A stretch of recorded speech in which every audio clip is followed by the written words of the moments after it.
Hello, everyone, and welcome back to a special episode of the Coach's Corner on the Bridging Impact Podcast Network. My name is Coach Furtado, Justin Furtado, and every week on Coach's Corner, I share some of the wisdom that I am learning and gaining from my life experiences as a basketball coach, substitute teacher, and honestly, just what I am absorbing, consuming, and trying to apply into my life. And this is a celebration episode because I have reached a milestone that I'm proud of, and it's something that I've been shooting for since I started and, creating content on the internet. I reached 1,000 YouTube subscribers, and I'm really excited because you know, it took some time, and I lost a little bit of my thought. I tried to go into media, and there's like a little clapping thing, but just imaginary some clapping. And one of the things is that I just want to take this episode to share like what that journey was like and how I really feel like I'm really just starting like 1,000 subscribers. Obviously, it's not the end goal, and finishing Shoe Dog and the story of Phil Knight and starting Nike actually has really given me a lot of great perspective that I'll kind of try and weave in to this episode as well. But really, like, it started January 1st, 2019 is when I really started to create content on the internet. It's when I really committed to it. I said, like, good morning, everyone. I just said, have a great day. That's pretty much what I was posting. I just wanted to post, about more positivity. I saw a lot of negativity on the internet, and just I always knew that there was a message inside of me that I wanted to share. And at the time, obviously, I was a student at University of Oregon, and I'm going through, the challenges of what it's like to be posting, content, putting yourself out there, creating that, like, for lack of a better term, target on your back, and, having roommates and, friends and people, in a joking way, kind of making fun of you, like, good morning, Furtado, and whatnot. And, kind of trying to I didn't always have like the thickest skin. So kind of some of that stuff really bothered me, going through it. And, I've kind of had my own anxieties over the years about posting content and, putting myself out there and putting that message out there that I feel like it's not necessarily me doing it. It's like I have like a higher calling, a universe, that is, helping me be consistent every single week and push out that message. And, I've always wanted to, since my high school dreams were to, I actually got certified to be a personal trainer, like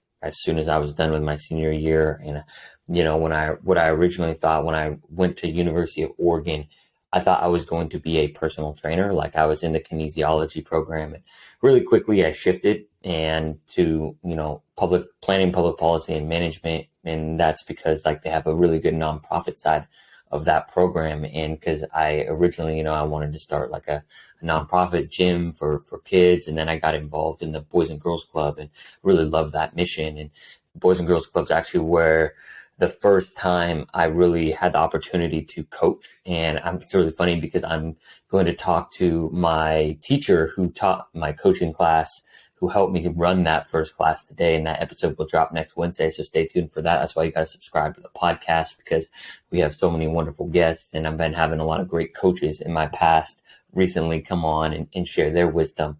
But getting back to the story is over the years, like from Boys and Girls Club, right? I'm moving here to LA and, picking up, just as like an evening basketball coach, and really recognizing that the power of, mentoring and making an impact on someone's life from Boys and Girls Club kind of transferred over to, kind of the basketball court. And how can I do that? How can I teach basketball skills while I'm also teaching life skills on and off the court? And, I was still creating at the time. I went from those that have been following me from day one. Better World Challenge was my original like creative project.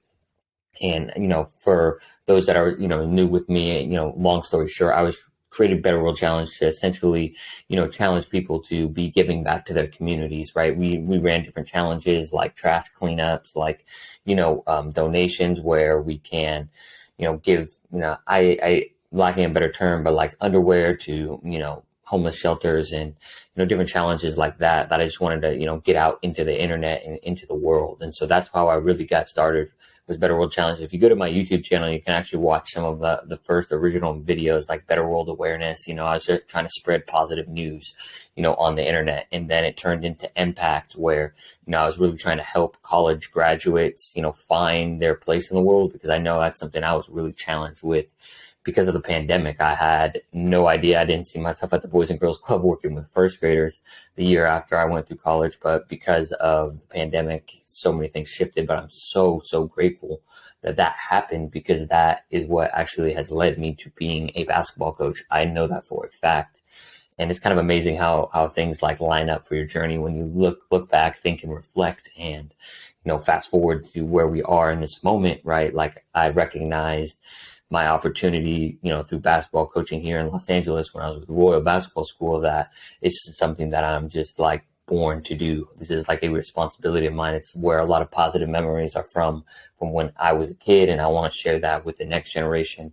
Not only that, I want to be more intentional about teaching some of those life lessons that maybe I didn't necessarily get taught, or even if I did get taught, I want to teach them as well to the next generation. That's why Bridging Impact has kind of, originally shifted from just a mentor and leadership podcast for youth to kind of really focusing on like sports and athletics and leadership in athletics specifically, and how we can make an impact. And for me, like starting Bridging Impact Basketball, the training company and the training side of things, is because I really want to focus on building great experiences for kids that actually help them become better team basketball players, because there's a lot of individual work, and selfishness in the game of basketball right now. And I think Bridging Impact can really provide a lot of leadership that can really make a big difference in the lives of the people that we get the opportunity to serve.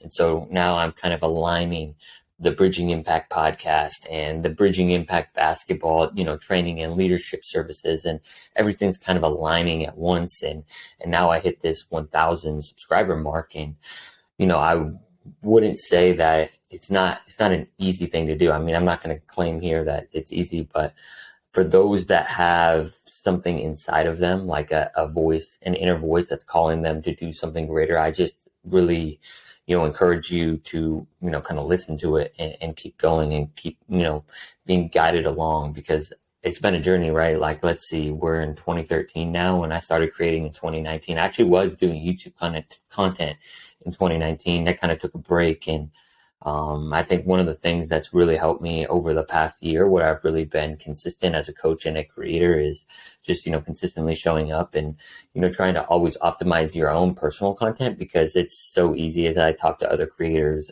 to get into the comparison trap, right? Of like, okay, my buddy, I think about some of my other buddies, like my buddy Tex, he's got millions of followers. I got, my buddy Sendejas, who, he's on my, we go IG live, and whenever I'm back home, we create content together.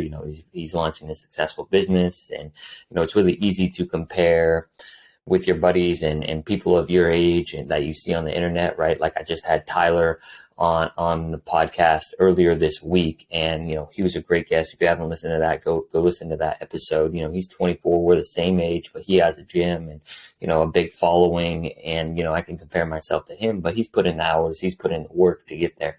I haven't. Like, I went to school, and it took me a little while to find this kind of really niche. And I think like last July is when I really recognize that this is an opportunity for me to go forward, and this is part of my calling, and I want to speak, and I want to do a lot of different things, but I recognize this is my path to making a living, right? Because you have to do that. You can't just go on the street and yell and shout your message out. I mean, and you probably could if you tried to make it a nonprofit and you're a really good fundraiser, but in general, you have to, if you feel a calling, right, you have to figure out a way to monetize it, to make it sustainable, or have a job, and there's other ways to do it. And this is not an episode for that, but this is an episode to share my wins of getting to 1,000 subscribers, and to encourage you to continue to follow whatever that is telling you inside your head, right? I'm not sure, maybe you want to be a coach as well. Maybe you want to start a podcast, right?